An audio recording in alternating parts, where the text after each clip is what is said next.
This video is one part of my longer full video for the Halo Season 2 review. The link will be in the description if you'd rather watch the full video. Thanks. The last thing I'm going to do is go through the show as it is and just point out simple things that could have improved the story without completely overhauling it. Since I've spent so much time criticizing it, I want to make my own suggestions. I'm going to put timestamps. This is where I go through the story and suggest improvements since I've spent so much time criticizing it. I'm just going to work within the bounds of the show and talk about changes, not do a full fan fiction rewrite. Season 2, Episode 1 is where I'll take the most liberty because that's the place that has the most opportunity for soft resets, which the show did not take advantage of in the least. I'm going to go plot line by plot line for each character in each episode, just like I did Part 1, Episode 1. If I was going to do a 6-month jump and soft reset, I would have left Makee dead, killed Quan in the magical glassing, gotten rid of the emotional suppression pellets, and used the first half of the season to introduce Ackerson, make it clear how important Reach is, and bring in other Spartans to really maximize the fall of Reach and make it more similar to the book. Then, when Chief leaves for a more important mission, you have the Reach story still going with Spartans you care about, and you have Chief's journey, where he believes he's alone now, or maybe it's only him and Kai for the show. I would have also included flashbacks of their childhood training and them growing up together, fighting insurrectionists. This helps you get closer to canon and the new Spartan characters. I would have had this go on the entire season, with Chief leaving at the very end thinking that he's the last Spartan and Reach is lost, but we know it isn't lost just quite yet, and the other Spartans are still there. This gives a chance to explore Halsey, Keyes, Parangoski, Ackerson, and the Arbiter in more depth as well. So that would have been my soft reset and a total redirection of the plot. For the direction the show went, I would have introduced the Spartan 3 program and Ackerson with some training and maybe a couple Spartan 3s that you get to know better and care about. Set this up so that the Chief sees it later and he sees them as an abomination or a shitty version of himself or however you want, so that he has to reconcile with it. To get the season started, since we had to bring Chief back from the dead, I would have had a line like, Cortana, we designed a chip that's compatible with you. Once John's stable, please transfer to it so we can bring him back. Obviously, nothing is going to completely fix him being dead, but at least that's something. They don't even acknowledge it. On Sanctuary, I would have had Vanek, Riz, and Kai talk about their new desires now that they can think clearly, and let this be the build-up for Riz retiring and Vanek having some kind of goal or dream or something before he dies, instead of just kind of making him an animal lover as a joke, so that when he dies, it really has no weight. Maybe now that their mind's clear, they can remember their family and friends from before they got taken, or some special people they met during their missions, some kind of life goal. And then Kai can still choose to be a Spartan, like she does in the show, because I think that would definitely happen with some of the characters. If they wanted to go to the route of questioning John's mental stability, it would have been more interesting to make him kind of an unreliable narrator.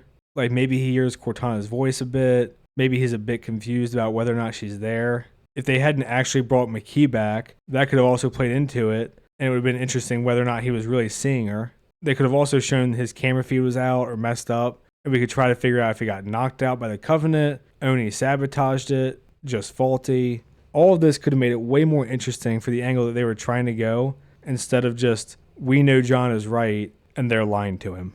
The next scene where they meet Ackerson for the first time, I would have had John say that they're looking for something because they didn't glass it straight away, instead of this practicing an invasion bullshit, and then possibly have Ackerson come in and Keyes just stops talking mid-sentence and salutes him, and then you've established a clear hierarchy without this cringe-ass, who's he? He's the boss.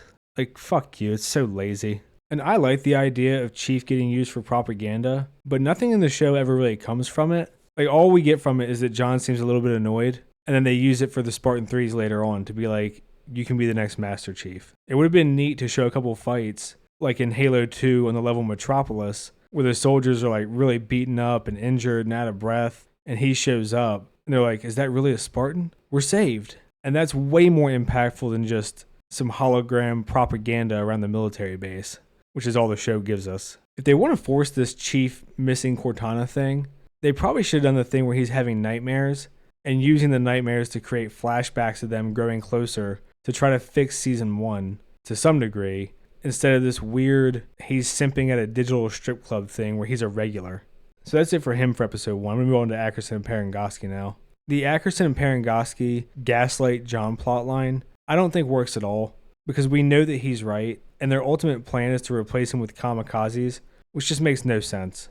I think it would have been a lot smarter to have Ackerson be aware of John's strip club activities and saying that he was seeing things, but then actually be sincere about it instead of this obviously evil in a way that the audience realizes type thing. And if they actually wanted John to recover and they weren't trying to replace him with suicidal soldiers, they wanted to make him stable, which he isn't in the show. He acts crazy. This all would have made this plot line much easier to digest and much more interesting.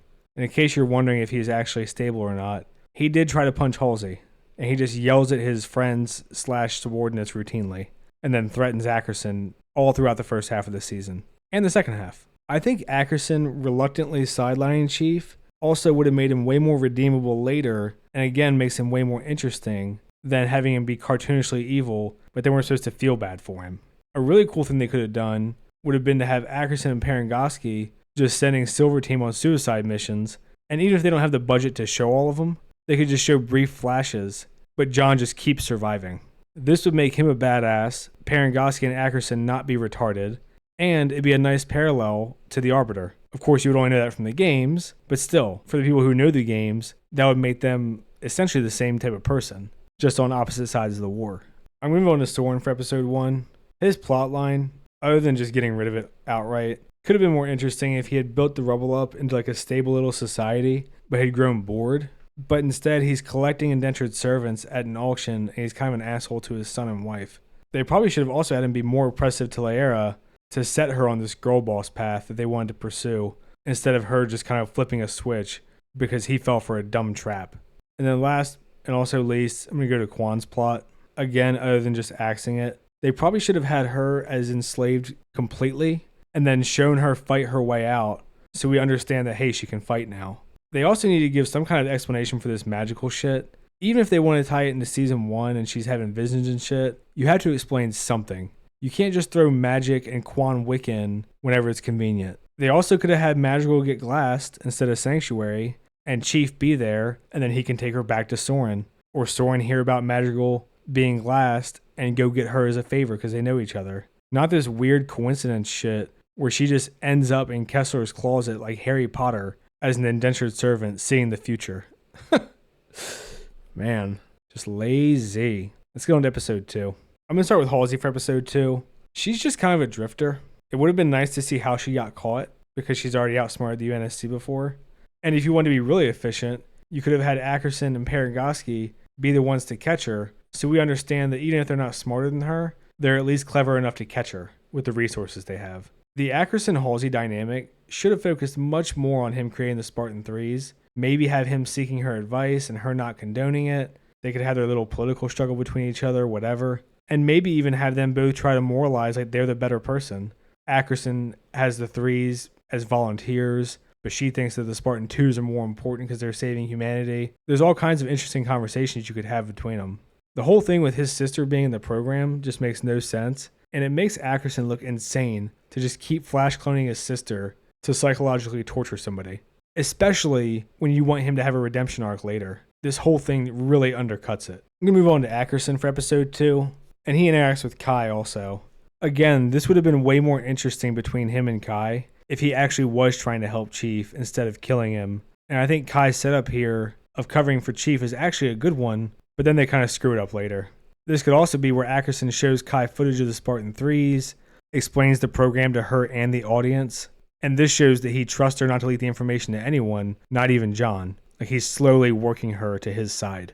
He could also explain to her how much of a difference that she could make, and that this program has been running for years, but they lost their last Spartan 2 due to blah blah blah, funding, battle, whatever. And then this could create a really good tough decision between loyalty and being a good Spartan and doing her duty, which are both things that she values. And then this also could have elongated the Spartan 3 plot line so that when you include people like Perez, it makes more sense.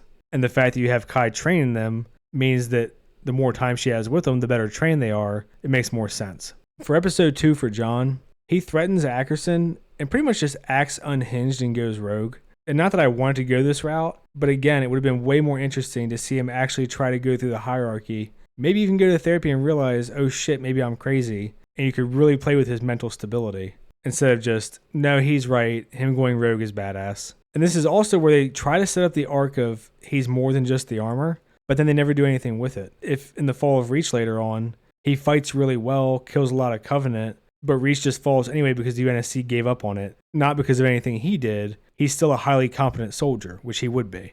He also interacts with Kai in this episode, and she says that she shot Makee, and he's a total dick to Riz in training.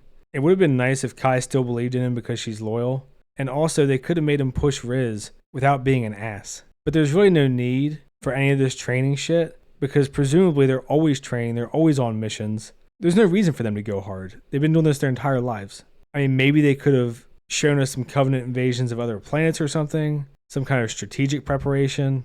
Really just a lot of unnecessary shit that makes him look like a worse person.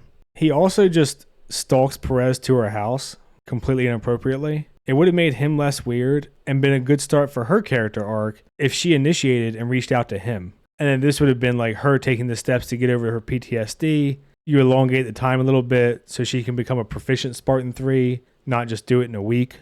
Just simple things like stretching the timeline I think really could have helped a lot of this stuff. I'm going to move on to Soren next really quickly. At this point, he's been tricked and taken and betrayed by his crew. This would make more sense if they had set this up where the crew was disgruntled and he had a bunch of wealth and he was hiding it, or he was living like a big fat cat. But he pretty much just lives like them with like a slightly bigger rock. Just kind of lame.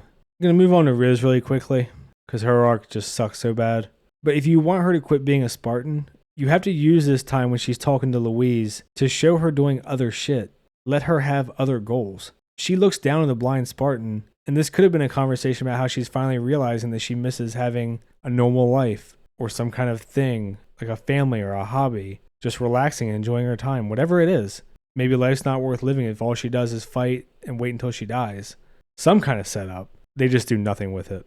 And to end episode 2 isn't any specific character, but the episode ends with these stupid deaths in a dark hallway. Just have the enemies on radar.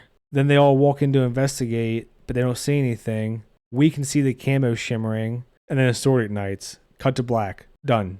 Show Makee, end the episode. Instead, they make the UNSC just stupid. And for some reason, their base is lit like a movie theater. Just makes no sense. And again, it feels like one of those things that if they had actually cared, could have been fixed in about a 30-second conversation. Let's move on to episode 3. Episode 3 is where we start to get the John going rogue and lying to his team shit for drama. I feel like this could have easily been resolved if John just told them the truth and asked for their trust. They followed him, and he thought he was wrong, and they all get punished and start questioning him, instead of him just seeming like a crazy man and lying to them. This is also where he gets grounded. Even though he was already deemed unfit, he should actually be locked down to not make the UNSC seem incompetent instead of just walking away. Like, he's supposed to be grounded and was able just to hijack a Condor. No big deal. For Kai this episode, this is where she's on board with Ackerson now, and she could reluctantly agree now that John seems unstable, but not like an asshole, which is what the show does. And we know, and she knows, that the Spartan 3 program is really important at this point because John's falling apart as far as she can tell. In my version, Ackerson would have already explained the Spartan 3 program to us.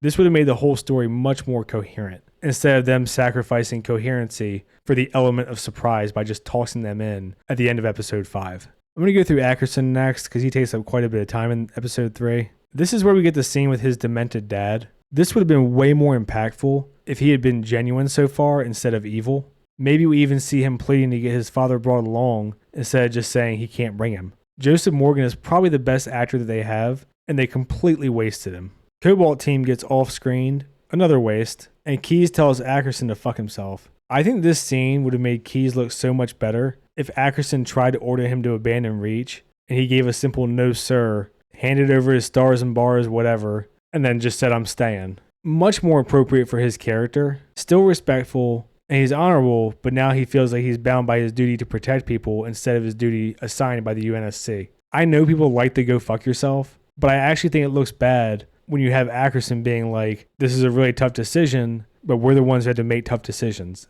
And he's trying to come across as reasonable and just explain it logically. And then Keyes responds emotionally.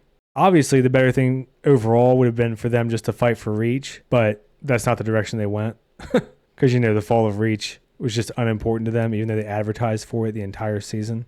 I'm not going to keep reiterating the Parangoski stuff, but what they did was dumb, and I mentioned other suggestions before. So let's just move on to Laera. The Laera escaping the pirate betrayers with Kwan's help works a lot better if we understand why Kwan can fight now. It could have also been interesting if instead of her giving Kessler away, she brought Kessler with her and was trying to protect him and his mom. And then one of the betrayers grabbed Kessler and ran off. And then Layera and Quan pursued him, and then he ended up escaping. And then you sell him to the child trafficker. Or they pursue him for a few episodes and we don't do any of that trafficking stuff. And then you can just figure out how he ends up at Onyx later. Could have had a nice little revenge story here too with the betrayer. Instead, they just do this off-screen, Quan's a badass, trust us bro. It's completely unsatisfying. And last and least is Riz for episode 3. This is the part where she has dinner off-screen with the Gabe Line Spartan and husband. Again, how much more impactful would this have been if they were like, hey, why don't we go for a day out, the three of us? You know, they go walk around town. Maybe she looks envious of the happy families. Maybe they play some games and just have fun. You know, nothing competitive, nothing crazy. They're just out having a good time and enjoying themselves. Then when she quits, you're like, oh yeah, she looks so much happier around children and families in this lifestyle. And it's nothing crazy or complicated, but it's far better than what we got, which is like, hey, we're going to do some stuff with Riz off screen. We want you just to fill in why you think she just quit being a Spartan after she's been doing it her entire life. And 2 episodes ago said that she'd rather die than not be a Spartan. Let's move on to episode 4. Episode 4 is The Fall of Reach. Obviously, this would have been a lot better if it lasted the rest of the season, but let's just work with what we have here. So just episode 4. The stuff with Perez and Chief is okay, but it would have been nice to see her be a little bit brave here. Maybe help some civilians with the chaos going on instead of just panicking. Even if they just did the thing where like Chief's in the fight with the Sangheili, he doesn't have his armor, and another elite is coming, and she just throws something at it to knock it off course or runs into it to knock it off course, just enough to buy him time to kill it. Like, it would have just been nice to start to see those little inklings of her bravery, so that when she becomes a Spartan 3, you're like, oh yeah, like she's overcoming her PTSD. It also would have been really nice if we got some shots around the globe of elites with plasma rifles just mowing down civilians, just to do something to show the scale of this. Because we literally see one city and then a brief flash next episode of Makee watching it burn. Also here, they want to do some more self-sacrifices that you're supposed to be emotional about. Would have been great to know more about the Gabe Line Spartan and his husband, so their sacrifices mean something. Also, John looked torn between getting to HQ and helping civilians. He's just kind of like, peace out, bitches. Which kind of either makes him seem like a dick or a coward, depending on how you want to look at it. Obviously, none of them have their armor here, probably because of the budget and the dumbass script. But going the direction that they don't have their armor, it would have been cool to see Silver Team just operating really cool and efficiently all around the city, even without armor. And they just fight until it's a completely lost cause and they're totally overrun. So they're not just throwing their lives away. For Keyes, he probably should have ordered someone else to sacrifice themselves. Or if he had just gotten shot as he was hitting the button or something. The way that this whole scene is shot is just goofy. Like, they're all just standing there letting him push the button and kind of chilling. Also, he can say, can I get a light? Fuck off.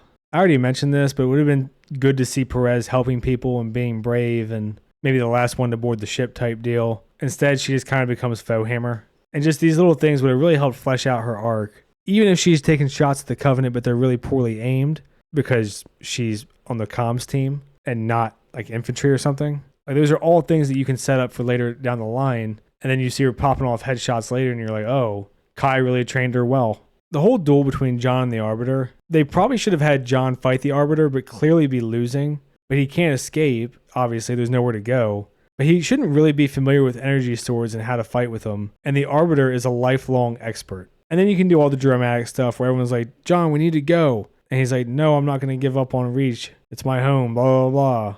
All the way until Vanek and Keyes are dead. And then he finally has to give in and call for evac. Some kind of evac signal also would have set up for Layera and Quan to find them, instead of them just magically showing up to the one hallway where everyone goes when they get to Reach, I guess. The Arbiter and Makee came here, John and his team came here, Soren and Halsey end up here, Layera and Quan end up here, Kai feels guilty about this hallway even though she wasn't here. That was it for the main plot for episode 4. I'm just going to talk about Halsey and Soren really quickly. Their plot line is just to get everyone to the same place. Again, would have been awesome to see some interesting conversation where Soren's mad at Halsey for kidnapping him, but maybe he's also grateful because it led him to the man he is now, and he's got kind of mixed feelings for her because she took away his choices, but it did work out in the end, and he's happy. You know, you can do the thing where his colony got glass, so he wouldn't even be alive most likely, to try to help bolster Halsey's side of that argument. And they kind of did like a really half-assed version of this, where she's like, yeah, I let you escape after I kidnapped you. And then he seems nostalgic for the Spartans all of a sudden. It's just weird. They should have set up the logistics of how Cortana works in this episode and had someone, it doesn't even matter who, just say, yeah, Cortana can split off part of her personality into a separate chip, and that was the bait for the Covenant. And obviously this is the type of thing you can just slip a small line in earlier so that we know how she works, but instead the show just makes her magic. All right, on to episode 5. Episode 5. This is why I said it would make more sense to have a distress signal of some kind for Quan and Laera to show up. They should have had the Spartans fight their way out, and you get the big dramatic escape. Then you can have them get shot and be in comas so it isn't a total clean getaway. I'll be honest, this episode is the one that I had the least amount of suggestions for because it's just such a mess. I think one thing they could have done for John's emotional awakening may have been to stretch this out for like 6 months. This would allow for a gradual personality change to make more sense. It would make more sense for Perez to become a good Spartan 3. It would make more sense for them finding Onyx instead of finding it in a couple days. And then when John shows up to the base, everyone would be really surprised that he's alive. I mean, they act surprised anyway, but there's a way different element of, oh, he's been missing for a couple days than he's been gone for months and we didn't know where he was. All of this would have been enhanced by the timeline being stretched out. You could have John live like a day-to-day life to humanize him. Riz can go through physical therapy and get attached to the people here. So then when she retires, it makes more sense because it's already been set up the last couple episodes, and now she's found a new place to form connections. And then Soren and Laera could be scouring this planet for Kessler instead of going straight to the guy with the name on the book who knows exactly where he is in a few hours. That's it for the main plot line. For the other plot line, which is McKee, they could have started her stuff in like episode 1 or 2. It would have been really cool to see the Covenant treatment of her after season 1. And then if we had seen the Covenant treat her poorly, then her betrayal of them would make a lot more sense. We could have used some time in the first couple episodes for Arbiter's backstory and how he got to where he is, so we understand his motives. And instead, she's telling the Arbiter what to do and he's listening, but then Arbiter's subordinates are like, we're going to kill you because we don't like you.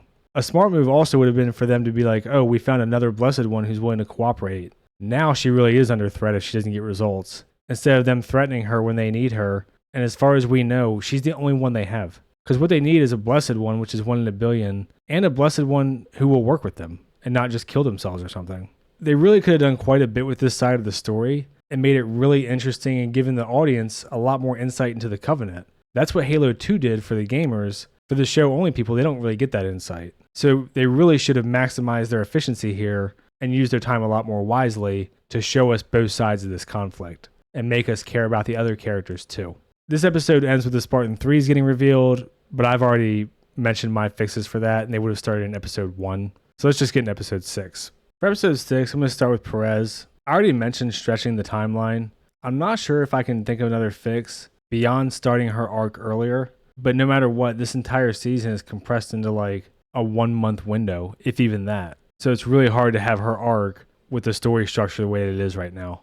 The Spartan 3 training should probably involve Kai directly instead of just simulations. You can do the thing where it's her versus them and they need to beat her, but they never do until right before the mission. And then you see why she was training them and you see them get better. Super simple. Better than the simulation nonsense. This is a funny screenshot. I'm definitely keeping it. Pretty much everything with John is broken because the top secret base is just not very secure. Again, the smart thing would be for him to get arrested right as he lands, interrogated about the events on Reach. This gives the UNSC a reason to keep him alive instead of just shoot him on sight, which they're supposed to do but then never do over and over. Everything with Kai and Ackerson would have been way better if Ackerson mentioned Reach falling and McKee and Kai makes a face but says nothing. Then when she finds John, she just sides with him because she figured out the truth instead of just saying that she trusts him after she obliterates him.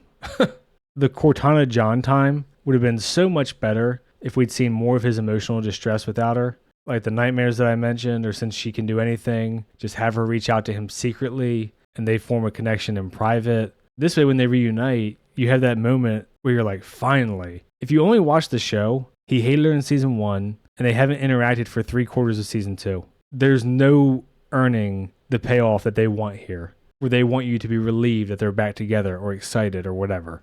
The whole Quan Halsey thing, I actually don't even know how you could make it work. Maybe you can do the thing where she's getting headaches the closer she is to Forerunner stuff, and Halsey asks her what's wrong and she's taking her to it. Instead of just this weird, inexplicable magic woman and tripping into a Forerunner well, Then you have Miranda and Halsey team up and together they solve it. Maybe Kwan's got a bunch of thoughts that are like jumbled, so she's giving vague riddle-like clues instead of Kwan just walking in and being like, oh yeah, I'm magic, bitch, and then just realigning the stars and fixing it for them, which is what this eventually leads to. Parangoski is really broken by this point in the season, but it would have made way more sense for her to be like, Ackerson, we're in this together, instead of saying she's going to railroad him to his face. And then when she arrests him, after saying we're in this together, you can have that moment where you're like, what a bitch. Like, she fucking betrayed him.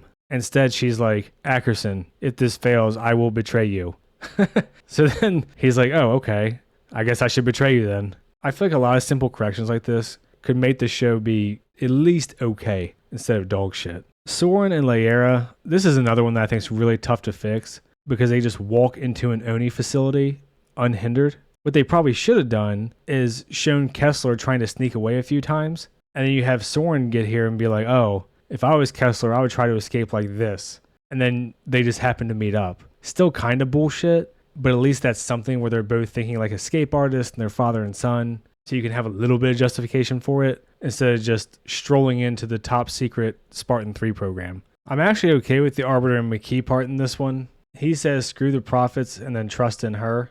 This would all be so much more impactful if we had seen more of what went on between him and the prophets and they had given him some reason to doubt them and not trust them completely, so that when he flips, it's not like he goes from loyal zealot to the prophets to just being like McKee's simp. And then to end the episode here, it would have been a neat little touch if Cortana had been counting down to both of them to be like, I'm going to sync you up for the artifact. And that way they're not just touching the artifact at the same time somehow. Because Cortana's in the base obviously talking to Chief. She's on the ship talking to McKee. Easy little thing to add in. Just a voiceover. Don't even need to add visuals. Whatever. Let's go on to episode 7. We're at 75% of the way there. Episode 7. We start with John and McKee on Halo. I don't like this whole weird romance thing, obviously. But they probably should have had McKee and John lean into it and her want to start over with John on Halo and him maybe have feelings for her and want to until he realizes that she wants to kill everybody. When he's just roaming around the base, if Kai had been escorting him, you could have had the, oh shit, it's Master Chief moment, which is why the troops won't shoot him, instead of just them deciding to not follow orders and be like, nah, I'm good. Or have him just announce who he is, and then they can look on in awe or cower or whatever. This whole conversation that he has with Kai about sacrificing the threes would have been way more interesting if she had been torn between choosing to go with him or the threes, and then John was the one to be like, Kai, it's okay, they're your soldiers, go with them. Again, would make way more sense with a much longer timeline, and then this would also help flesh out the humanity arc they were kind of going for than just abandoned. And this would also make more sense from Kai's end about why she would go with the threes instead of John, who she's known her whole life and fought next to her whole life. When John meets up with Perez right before the mission, once again, would have been really helped by the longer timeline. But either way, it would have been really cool if she was like shocked and also proud of what she had become thanks to him. Doesn't really feel earned in this story because she did it in a week. And instead, they kind of have her like guilt trip him because she's probably going to die. And they definitely should have gotten rid of all the references to this weird quasi predestination chosen one shit. You could even do the thing where he's like, Perez, just come with me. Like, I'll protect you. And that would have been a nice change and part of his humanity arc after he pretty much just dismissed her in episode 4. And he could have a little bit of regret because he's much more human now and empathetic than he was before. And then you have her decline because she's also changed and she's found her purpose and now she's not scared. But they just do some dramatic shit and move on, whatever. Obviously, it would have been much more improved if Parangoski just subtly betrayed Ackerson and him just get really pissed off about it. Also, would have been awesome to see the UNSC use some kind of tactics and not just send in a couple Condors at a time over and over to die needlessly. I think it goes without saying that the whole Doomsday spike needs to go. You can have something where it overloads the engine, but it has a normal explosion, not a solar system, not a million miles. You can explain that they accidentally discovered the method on blah blah blah mission and they were able to finally replicate it in the lab. And then you can have the big, we need the suicide mission to turn the tide of the battle moment without the threat being the entire solar system vanishing or being incinerated is the word they use. Hopping over to the McKee plotline, she should have had to rely way more on Cortana to escape the elite priest instead of her just outrunning him and hiding. The priest has to do the waddle thing, like the people who chased Leia and Obi-Wan, so they don't actually catch her. Easily could have just had Cortana pop up and making images appear of Makee randomly and screwing with him to buy time for her, and then you can have Makee and Cortana make a good little team before she destroys her next episode. I already touched on the Miranda, Quan, Halsey plotline. It should have been Miranda and Halsey effort with Quan weird memory riddle type hints until they figured it out instead of just magic. But whatever, she's the chosen Quan. And then hopping over to Soren, he doesn't really have much time in this one. I think it would have been better if the three of them had actually tried to escape instead of Leia and Kessler just watching him beat the shit out of people. But then he's the only one who actually escapes this top secret base because he's a Spartan. And then he has to go back in for him in the finale, and he's familiar with the base. Super simple, but way less stagnant and just kind of stale than what we got. I already touched on Perez and John meeting up, but the Halo ring should have been in some remote location, and Cortana should have had to call Parangoski and be like, oh no, the Covenant found it, instead of putting it a stone's throw away from Onyx, where they've already scanned it and thought it was a black hole, and they've just somehow never seen it. So stupid. Let's get on to the finale. For the finale, let's start with Quan. At this point, we have to have some kind of explanation for what the hell's happening with her, and how she can just hold back the flood mentally, along with some better spread of the flood than a PhD biologist, just intentionally spreading it and acting crazy and no one noticing. A better music choice would have been appreciated as well. Them taking Ackerson would have been much more meaningful if he let him out simply out of guilt, and then Ackerson just tagged along, or Ackerson risked his life for Kessler or something. Like, we can't all just forget that a few episodes ago, he abandoned millions of people for a dumbass military tactic. The only justification that the show gives is, well, he shot a monster from a prison cell that was probably going to kill him also. I would have liked to have seen Parangoski start to transform into like a proto-Gravemind or something, because her death is lame. I guess they didn't have the budget to just rip her limb from limb, so she just kind of gets dry humped to death. Not too much to say about Miranda in this one. If there's a season 3, they'll probably just off-screen her escaping this lab anyway. If they're going to do that, would have been pretty sweet if it had ended with her getting a hazmat suit on and a sample or something, and preparing to escape instead of just surrounded, because it looks like she's just screwed.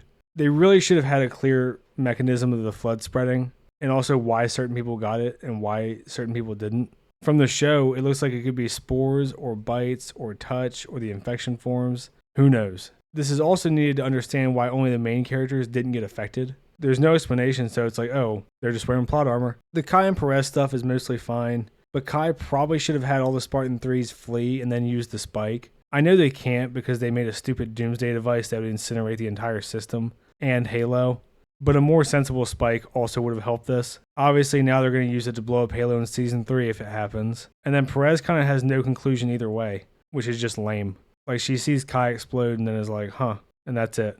I'm fine with Chief saving Kai and Perez and then going to Halo, but the logistics are a nightmare. And they gave him the cringe line of, you don't know what I'm capable of. I mean, make the battle just take place right over the ring if you want to do that. Or just let him grab a Banshee and fly to it. Something. They introduced the monitor, but it pretty much means nothing, especially to show-only people. They probably should have had the monitor explain what his duty was, and maybe touch on the ring, even if he just does it in vague terms. But like I said, him getting from Kai and Perez to Makee's ship with just his little suit thrusters is just dumb. Just have him steal a Banshee, Seraph, Phantom, get to Makee's ship, it's crashing, and then all you have to do with the shit with him and Cortana is him say, Cortana, I have the chip in my suit, hop in, or whatever. Boom, Bluetooth transfer, good to go. Then have Chief run to an escape ship, but maybe it's a little bit too late, so they're already in Halo's gravity well. So you can still have your crash landing, but it's a controlled crash landing, so he's not just invincible. Especially after you have Cortana say explicitly, we're gonna die, and then do a countdown to their death like it's New Year's Eve, and you're waiting for the ball to drop. I'm not sure how much you can do to improve the quality of this duel on Halo between him and the Arbiter, but I think it would probably look less fake if the entire background was CGI and they just added some cuts in instead of these one shots.